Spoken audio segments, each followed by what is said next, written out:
जब कभी भी महाभारत का जिक्र होता है तो दानवीर कर्ण का नाम जरूर आता है। कर्ण महाभारत काल के प्रमुख पात्रों में से एक हैं, जिनके दान के किस्से आज भी लोगों की जुबान पर चढ़े हुए हैं। बता दें कि कर्ण माता कुंती और सूर्य के अंश से जन्मे थे। इनका जन्म एक खास तरीके के कुंडल और कवच के साथ हुआ था, जिसे पहनकर उन्हें दुनिया की कोई भी ताकत नहीं हरा सकती थी। कर्ण पांडवों के बड़े भाई थे। बता दें कि माता कुंती का विवाह पांडु के साथ हुआ था, लेकिन कर्ण का जन्म कुंती के विवाह से पहले हो गया था। कर्ण की खासियत ये थी कि वो कभी भी किसी को दान देने से पीछे नहीं हटते थे। कोई उनसे कुछ मांगता था तो वो जरूर दान देते थे, और महाभारत के युद्ध में उनकी यही आदत उनकी वध की वजह बनी। और महाभारत के युद्ध के दौरान ये बात पांडवों को नुकसान पहुंचा सकती थी। ऐसे में अर्जुन के पिता और देवराज इंद्र ने कर्ण से उनके कवच और कुंडल लेने की योजना बनाई। तब देवराज इंद्र ने विचार किया कि वो एक भिक्षुक का वेश धारण करके उनके कवच और कुंडलों को मांग लेंगे। सूर्यदेव इंद्र की इस योजना के बारे में कर्ण को सावधान करते हैं। इसके बावजूद भी कर्ण अपने वचनों से पीछे नहीं हटते।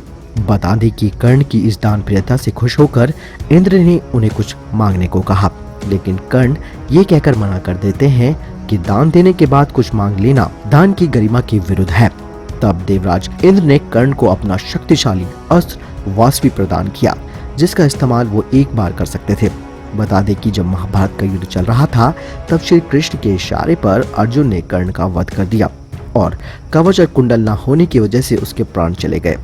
ऐसा माना जाता है कि कर्ण के कवच और कुंडल से देवराज इंद्र स्वर्ग में प्रवेश नहीं कर सकते थे, क्योंकि उन्होंने झूठ से इसे प्राप्त किया था। ऐसे में उन्होंने इसे समुद्र के किनारे पर किसी स्थान पर छिपा दिया। इसके बाद चंद्रदेव ने ये देख लिया और उस कवच और कुंडल को चुराकर भागने लगे। तब समुद्रदेव ने उन्हें रोका और इसी दिन से सूर्यदेव और समुद्रदेव दोनों मिलकर उस कवच और कुंडल की सुरक्षा करते हैं। ऐसा कहा जाता है कि इस कवच और कुंडल को पुरी के निकट कोंकण में छिपाया गया है और कोई इस तक नहीं पहुंच सकता है, क्योंकि अगर कोई इस कवच और कुंडल को हासिल कर लेगा तो वो इसका गलत फायदा उठा सकता है। तो दोस्तों, आपने जाना कि कर्ण के कवच और कुंडल आज भी सुरक्षित रखे गए हैं, लेकिन वहां तक कोई नहीं पहुंच सकता है, क्योंकि अगर वो किसी को मिल गए तो उसका वो गलत फायदा ही उठाएगा। आपको जानकारी कैसी लगी, आप जरूर मुझे कमेंट सेक्शन में लिखकर बताएं। इस वीडियो के लिए इतना ही। अगर वीडियो पसंद आए तो इस चैनल को सब्सक्राइब जरूर कीजिएगा। धन्यवाद।